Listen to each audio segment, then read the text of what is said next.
आज का prompt basically ये पूछ रहा है कि पावर शेयरिंग जब हम सोसाइटी में इंट्रोड्यूस करते हैं तो वो इंस्टेबिलिटी और डिवाइसिवनेस क्यों बढ़ा सकता है। हम इसको मैकेनिज्म्स के थ्रू समझेंगे और फिर रियल कंट्री एग्जाम्पल से कनेक्ट करेंगे। Let's use a simple diagram to make the relationship easier to C.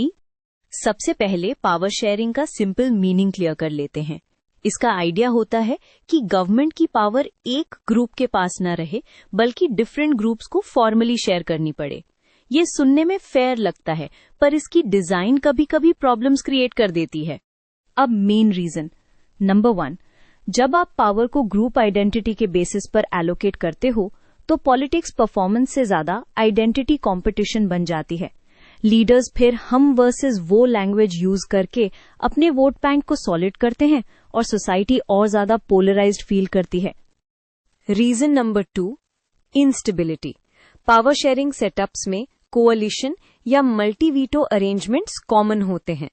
Her major group को नो बोलने का लिवरेज मिल जाता है। Result, decision slow, policy gridlock और गवर्नमेंट कोलैप्स का रिस्क। यानी सिस्टम चलने के लिए अग्रीमेंट जरूरी है बट अग्रीमेंट बनाना ही टफ हो जाता है। रीजन नंबर 3 है एथनिक आउटबिडिंग या हार्डलाइन कंपटीशन। सोचो, अगर पावर का शेयर ग्रुप सपोर्ट से टाइड है तो लीडर्स मॉडरेट बनने से डरते हैं। उनको लगता है कि अगर मैं सॉफ्ट हुआ तो राइवल मुझे वीक बोल के मेरा बेस ले जाएगा, तो इंसेंटिव्स एक्सट्रीमिस्ट पोजीशंस की तरफ पुश करते हैं। अब इसको एग्जाम्पल से सॉलिड करते हैं।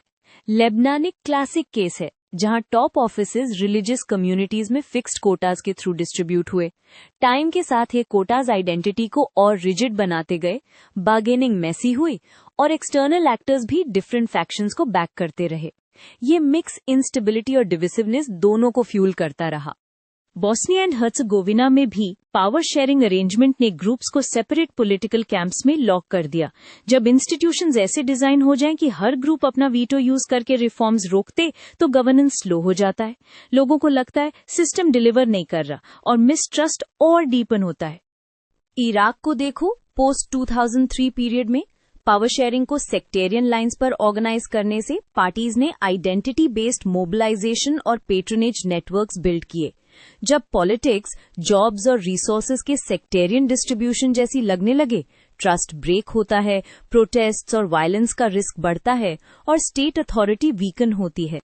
एक इम्पॉर्टेंट न्यूआंस भी समझो, पावर शेयरिंग हमेशा फेल नहीं होता। जब आइडेंटिटीज इतनी रिजिड ना हो, स्ट्रॉन्ग इंस्टीट्यूशंस हों और लीडर्स कॉम्प्रोमाइज को रिवॉर्ड करें, तब पावर शेयरिंग पीस को सस्टेन भी कर सकता है।